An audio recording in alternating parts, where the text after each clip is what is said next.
you. Some places tell a story. Homes especially. For the people who live there, every knickknack on the shelf, every little dent in the wall, every refrigerator magnet or faded photograph or chipped mug can be part of their shared history as a family, part of the tapestry of memories, both joyous and painful, that binds them together. Gone Home gives you a house to explore, and as you do so, that house slowly reveals to you the story of the people who live there. That story is intimate and honest and beautiful, and the active way in which you piece that story together, coming to understand the Greenbrier family through the things you find as you investigate their house, makes Gone Home one of the most captivating story-driven games in the medium's history.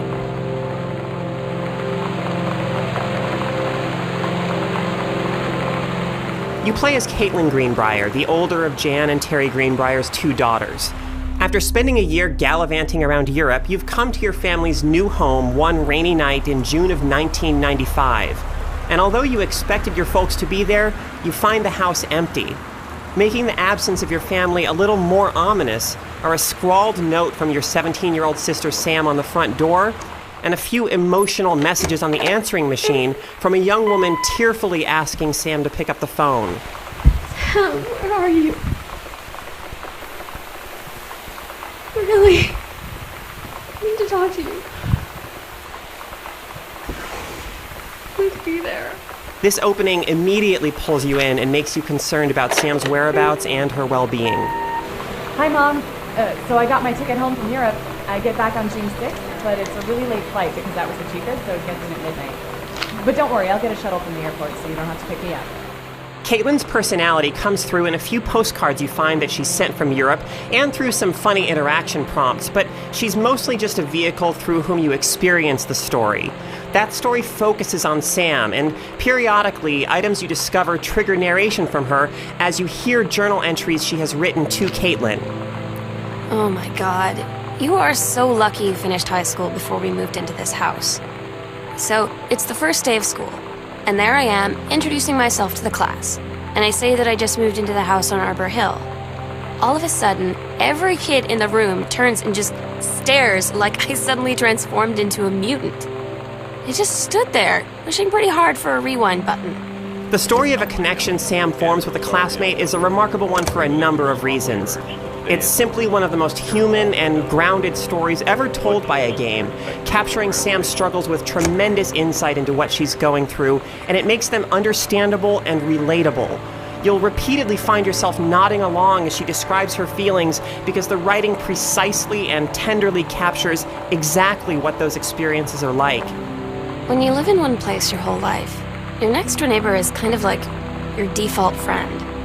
And Daniel only got weirder over the years. The honesty with which she reveals herself to you through her journal entries and the excellent voice acting with which these journals are narrated is deeply moving.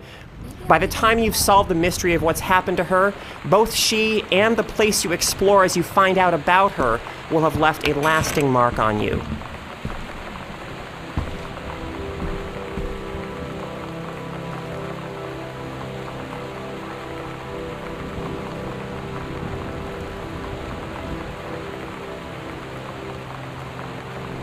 It's easy to get swept up in Gone Home because its environments are so convincing that you feel as if you're exploring a real place at a very specific point in time. In fact, if you lived through the mid-90s, Gone Home may feel like something of a time machine. But you don't need an emotional connection to the era to appreciate just how well Gone Home captures the texture of the time period, any more than you need to have lived through the 60s to appreciate the attention to detail on Mad Men.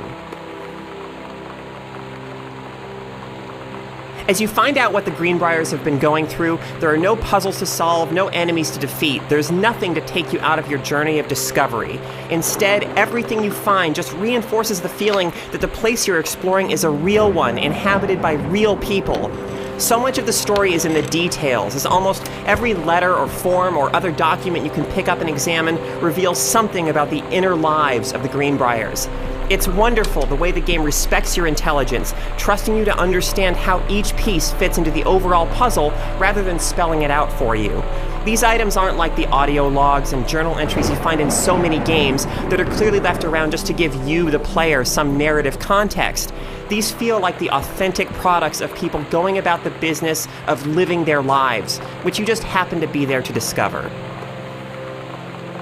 Gone Home executes on its ambitions flawlessly. The things in the Greenbriers home take on an emotional heft as you come to understand the stories they tell. And although they're absent, you feel the presence of the Greenbriers all around you. Gone Home is an important game because it does something games rarely do. It tells a believable story grounded in the real world that treats all of its characters as complex individuals. So you know what they say about the best laid plans of mice and men? Yeah, turns out it applies to Street Fighter too. At least I worked up the courage to walk into the 7-Eleven and ask for a turn, but all that practice at home did not exactly translate in the wild. But the reason to play Gone Home is not for its importance. It's for the elegance with which its tale is constructed and communicated, and the captivating way that it makes you an active participant in peeling back the layers of one family's ordinary lives as their home tells you their stories. Like many of our own memories, those stories cut deep. Okay, so love you. See you soon. Bye.